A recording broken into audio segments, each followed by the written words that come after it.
Coming up on CAPS 13, problems with the air conditioning in campus buildings and its effect on students. Plus, a local Pittsburgh woman returns to town, how she is coming full circle to share some of her art and teach at Pitt State. And Pitt State football is on a win streak after a single loss on the season. CAPS 13 News starts right now. Welcome to CAPS 13 News. I'm Jacob Boatwright. And I'm AJ Kohler. Pitt State University has dealt with AC problems and cooling problems throughout campus for the past year or so. CAPS 13 reporter Riley Wagner joins us from Whitesett Hall for more.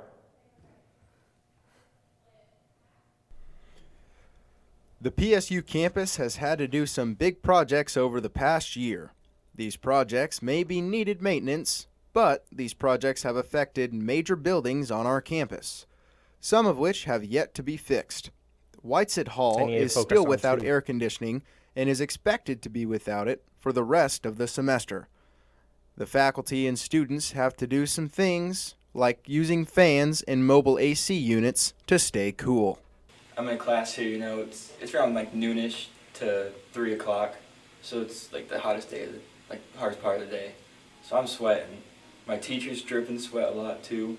When winter weather hits, as now students have to make the tough decision on what to wear. It's getting cooler.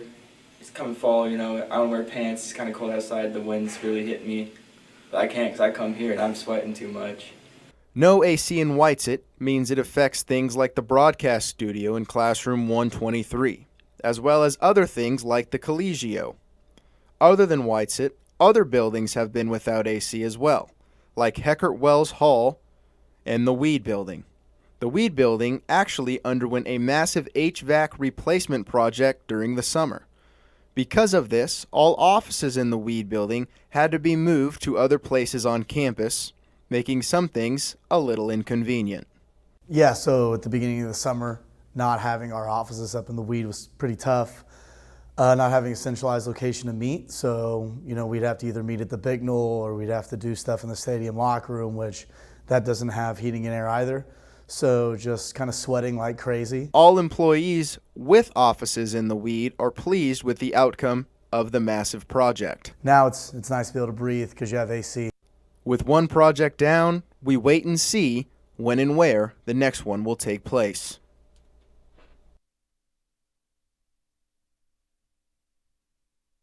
AC unit inside Whitesett Hall. People around campus have had to use things like this to be comfortable inside the buildings in which they learn and teach.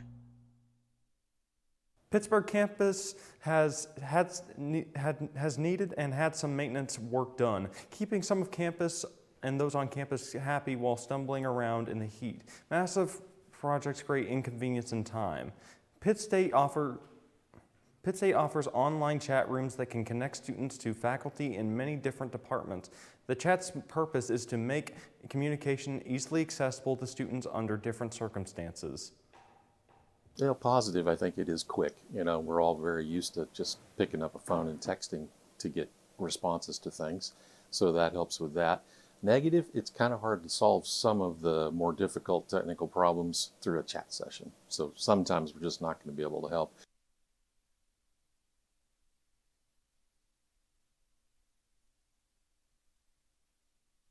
Chats are available on Gus Portal, but students are still encouraged to visit in office hours and talk to Gorilla Geeks for technical issues in person.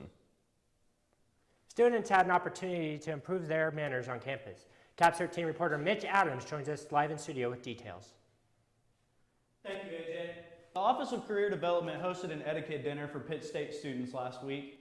I had a chance to attend and find out more about the dinner and the purpose of teaching etiquette to future professionals. I think the number one thing that we also promote at this event is how to network. Networking is such a scary word. A lot of people hear that word and like, what do I say? What do I do? How does this all work? And if we typically try and reframe it as more of a connection that you're making with people. The Student Etiquette Dinner at the Overman Student Center is an opportunity for college students to learn proper manners when involved in a professional setting. A dinner was prepared by Aladdin Campus Dining, who set the tables and plated each food item. The goal of the dinner is to help students learn proper interactions at something like a job interview or a formal meal. Like I said, it teaches you how to interact with people that you're not comfortable with in a very professional environment.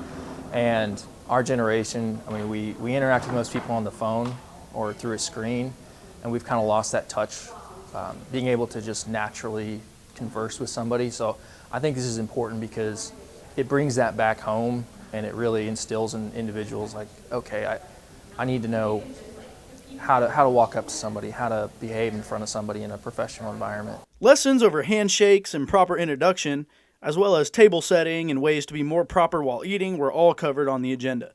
The student etiquette dinner required an RSVP on Gorilla Engage and formal attire. Over 50 students were in attendance. For CAPS 13, Mitch Adams. You can find the Office of Career Development and its events on Gorilla Engage. Back to you guys. Annual Fall Career Fair is right around the corner for the students of Pittsburg State. On October 17th, many business and corporations are going to be making their way down to Pittsburg State. The Career Fair is here. It is taking place in the Overman Student Center on the second floor. Inside the Crimson and Gold ballrooms are where students can find and make connections with potential employers. This is a great place for students to find out about some places that they could potentially work at coming out of college. Employers are coming here with that intention. They want to make those connections, and they want to be able to recruit students that they want to their companies. And so just an overall great opportunity to build those relationships. If you are interested about the career fair or want to make those connections, do not be afraid to stop by. It is strongly recommended to wear business formal attire. Be sure to bring multiple copies of your resume to give out. For any further questions, contact Kim Hull at Pitt State Career Services.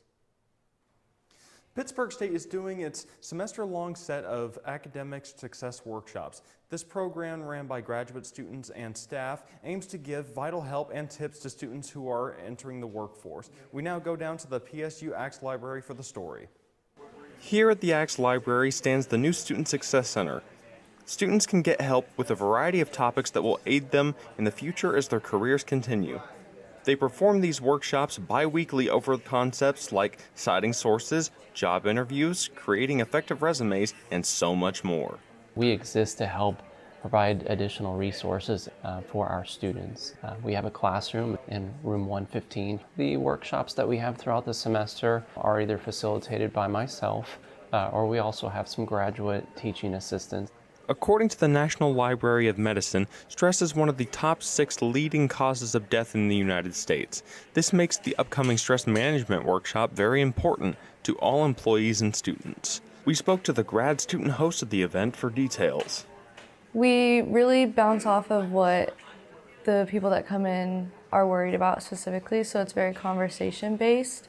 We will go over stress management techniques and ways to cope with stress when it comes to academics specifically, so like studying for tests, getting ready for class, and enrolling as well. If you would like to get involved in these student success workshops, anybody is free to join. Just come to the AX Library at Pitt State on Wednesday, October 16th at 2:00 p.m. CAPS 13 News, back to the station.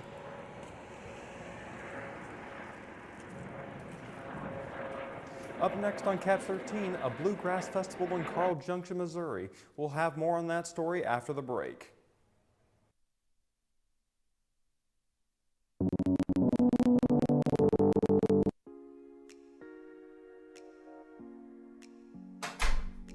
Oh, hey! Did you get drugs off the street again? It's not that I'm upset, just disappointed.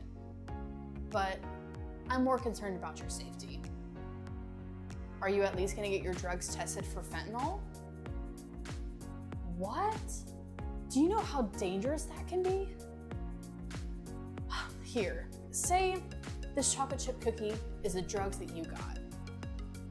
Let's look at all these chocolate chips. See how they're not evenly distributed? That's how fentanyl works.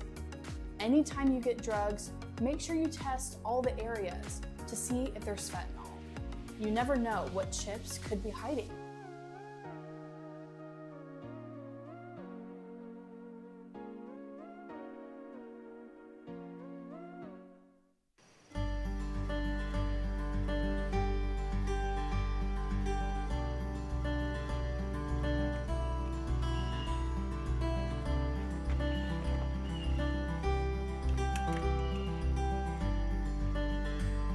Whoa, let's pause right there. Good job on going out and taking a hike, but do you know if that tree is safe to rest on?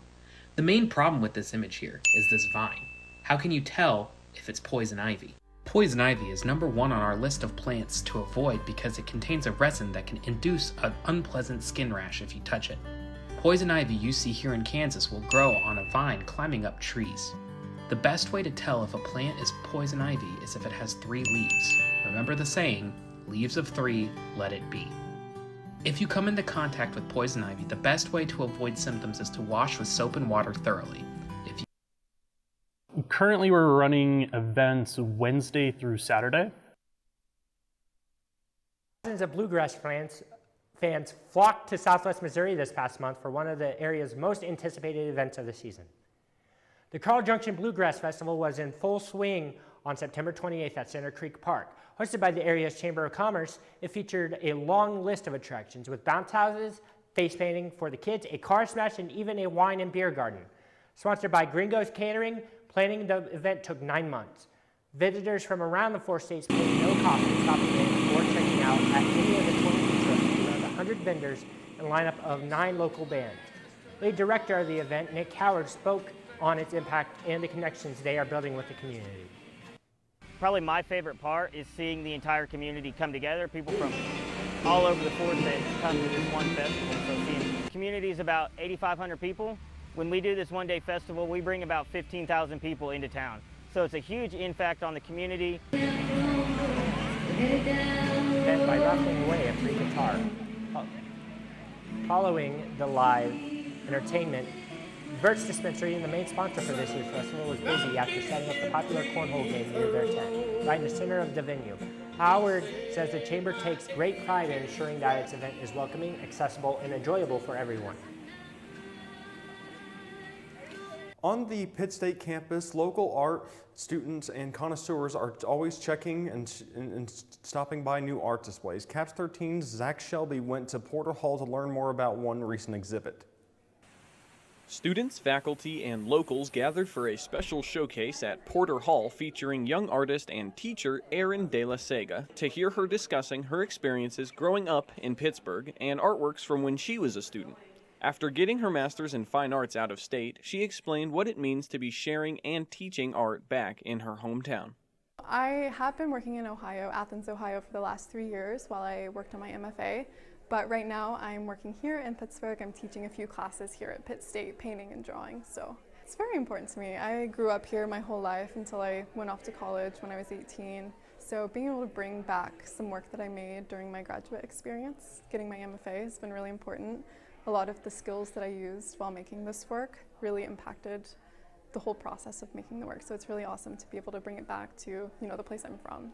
Showcases like these are held on the first floor of Porter Hall in both the Harry Krug and University galleries, which regularly rotate various artists' works. The location, originally built in 1927, served as Pittsburg State's first library, connecting the community with professional art. Another instructor, Assistant Instructional Professor Olivia Timmons, explained how these opportunities are especially enriching for students. I think it's a really great way for students to interact with the artists themselves and ask lots of questions and be able to kind of get a glimpse into the artist's creative process, which I think is really important for our students to hear and to hear them discuss how their ways of making and their different concepts that they're pulling from.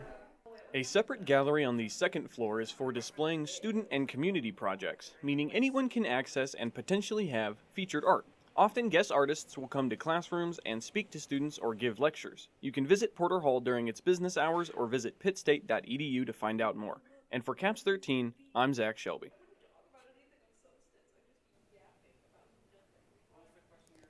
Pittsburgh's very own The Game Shop is starting its weekly event schedule of tabletop card and board games.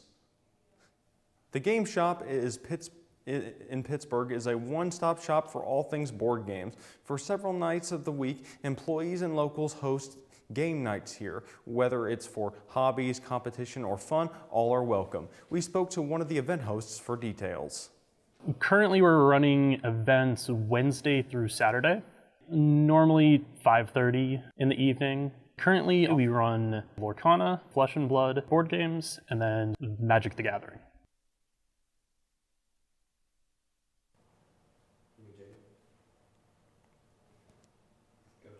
If you would like to attend these Wednesday through Saturday events but have never played before, it's okay. These games are a welcoming environment for old and new players. For more information, check the Game Shop Facebook page or go to 913 North Broadway Street.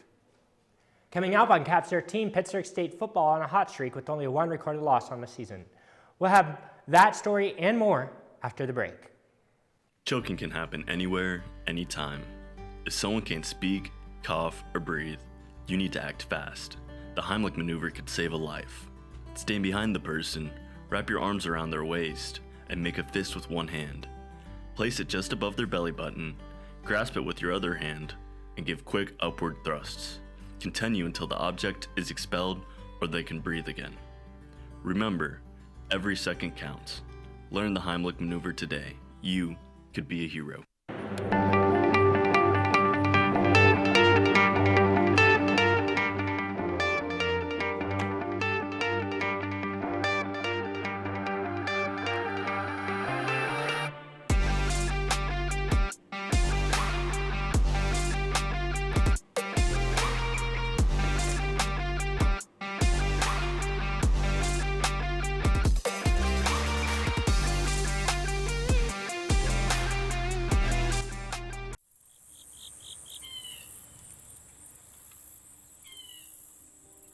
Planet Earth. Vital to us all. And still, sometimes, some of us take it for granted.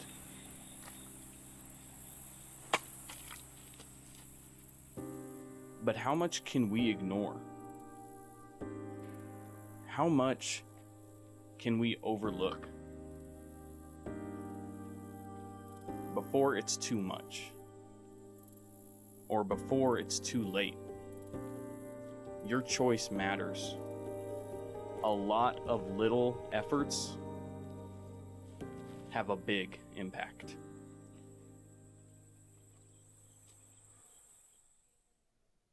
The Pittsburg State football team had a tough loss early in their season against Emporia State. Since then, the team has been able to bounce back with 2 straight victories. I was able to talk with some key people from the football team and see the fight that this team has. After a promising start to the 2024 football season, the Pittsburg State Gorillas headed into their Week 3 matchup against the Emporia State Hornets. It was a battle for both teams, but Pitt State would eventually lose 24-21. However, with the loss, the football team was still able to grow. Yeah, it was obviously tough on the guys. You never expect to come out and get a loss, but I think there's a lot of growth that can come from a loss as well, and I think the guys have responded really well. After the tough loss, the Gorillas were able to see what they needed to improve on. Since then, the Pittsburg State Gorillas have had 2 big football games. The first was against the Washburn Ichabods. The Gorillas were able to get a 39-31 victory over Washburn. They had a bye week after that. Then they faced off against the Missouri Western Griffins. The Gorillas took care of business and beat the Griffins 31-20 for their second straight victory. With the tough loss early in the season, the Pittsburg State Gorillas knew who to turn to and how to respond. You know, we have a lot of guys that have played a lot of football here and have kind of been in that situation before. Going back to 2021, lost a couple games, bounced back. Obviously then last year they lost the Mo West game, bounced back after that. So I think having the seniors and our older guys that have been around and played a lot of football helps with it. The Gorillas look to extend their winning streak to 3 games this Saturday. The Gorillas will face off against the Nebraska Kearney Lopers. The game will be played on October 12th at the Ron and Carol Cope Stadium in Nebraska. The scheduled time for kickoff is 2 p.m.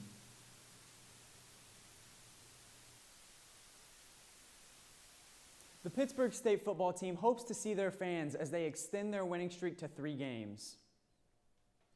Here on campus, we take you to a building that has quite a bit foot traffic, but inside of the building is a well-kept secret not many people on campus know about.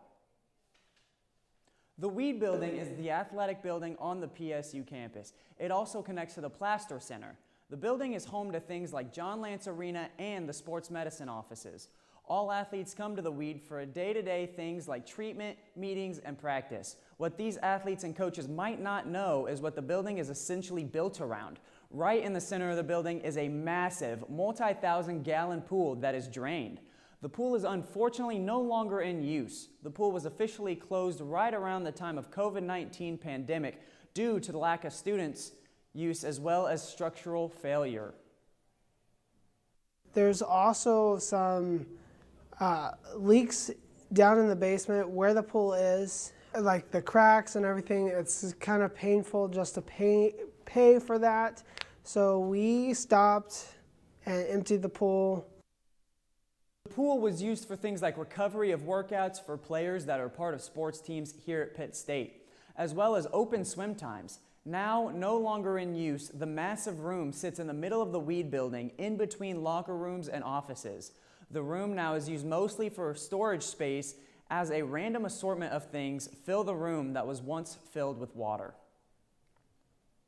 Right before the 2022 Pitt State football season was about to kick off, sixth-year player Riley Tooch experienced a heartbreaking injury that nearly ended his career. Senior captain of the football team, Jack Barkley, talks to us about his relationship with Riley Teisch. So we came in class of 2019 together. We both redshirted our first year, and then he stepped into a starting role right away in 2020 and 2021. But just watching him, compete every single week. I go against him in practice every single day. He makes me better. Iron sharpens iron. Riley sat down with me to talk about the day of his injury. Fall camp in 2022. Just came off of a good summer and a good spring, and previous year wasn't what we expected, so we were grinding and trying to get back at it. And day 3 comes around, and we do a little pre-practice drill and just kind of like a leverage kind of drill. We're just kind of like going back and forth, me and Corey Woodruff, and we ended up losing my footing and my knee, and it was just kind of a weird little feeling. Kind of fell over, and my knee's dislocated on the side of my knee, and everyone's like freaking out, and I'm just kind of like, what, like just like in shock, I guess you'd say, and coach is trying to tell me something, and all the guys are freaking out, and I'm just like, what the heck? Like, what's going on? Like, I kind of sit up and see my knee, and obviously trainers come over and start doing tests on my knee and stuff. This injury was supposed to sideline Riley for the rest of his playing career, but Riley's dedication to his road to recovery impacted everyone involved. After missing over a year and a half worth of football, Riley finally finished his road to recovery and was ready to go during the spring season. At the end of each spring season, the football team comes together and votes for their new captains. I asked senior Jack Barkley if Riley Teisch was on his list. When I got the ballot for voting for captains, Riley was the first name that I wrote down. I was roommates with him for a long time. Obviously, I know his story and everything that he's gone through. And so I know that, young guys look up to him. The work that he's put in is invaluable to this place. And I'm extremely excited that he was voted a captain. But yeah, no, he was the first name that I wrote down, and no one on this team is more deserving than him. Coming up on Caps 13 News, AJ will tell us about training for Guerrilla Engage. We'll have that story right after this message. It is important for everyone to follow the ways of the road to stay safe. According to the FCC, more than 3,300 people have been killed due to distracted drivers, and roughly 290,000 people have been injured. People nowadays have a temptation of looking at their phone while driving. Texting and driving has been easier now more than ever. Do your job to help keep the roads safe. Don't look at your phone, look at the road. Don't tempt fate, the text can wait.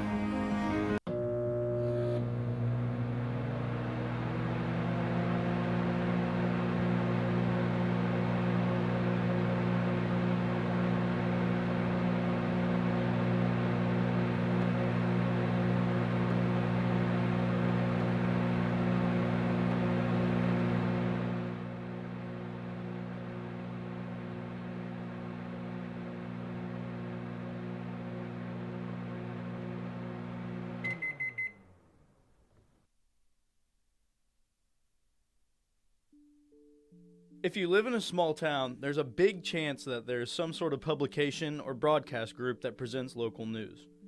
According to the American Journalism Project, a philanthropic organization that assists local news groups with funding, nearly 3,000 local newspapers have ceased operations since 2005.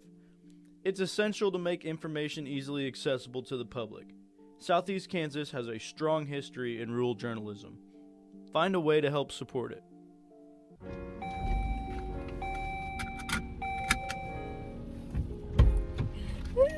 Hey, you ready to go? Yeah, hurry up, let's go. Not gonna put your seatbelt on? No, for what? We're just going around the corner. I guess you have a point. Yeah, I'm always right. I don't know why you never listen to me. You do this every single time. Woo!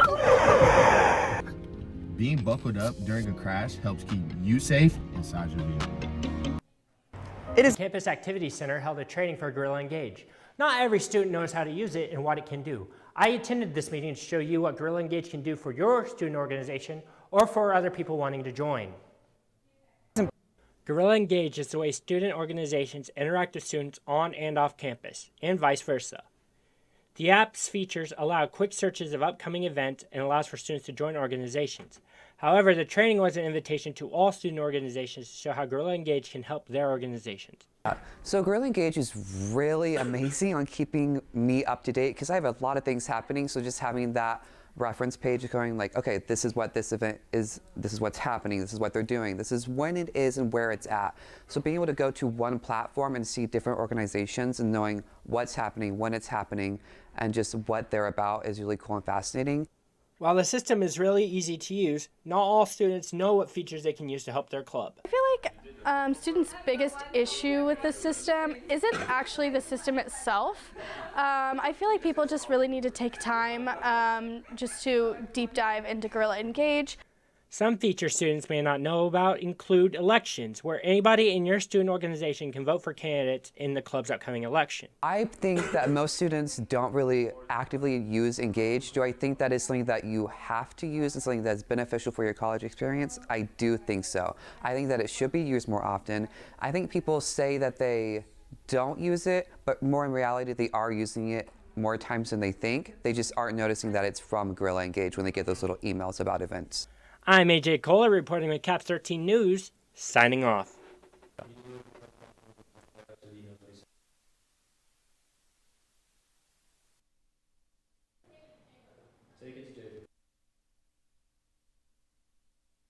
The party because Hispanics of Today held a karaoke night.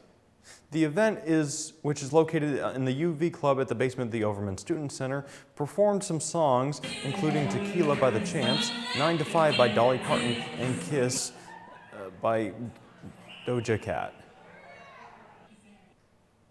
I just wanted to spend fun with my friends and relax because with all the exams I wanted to have some fun.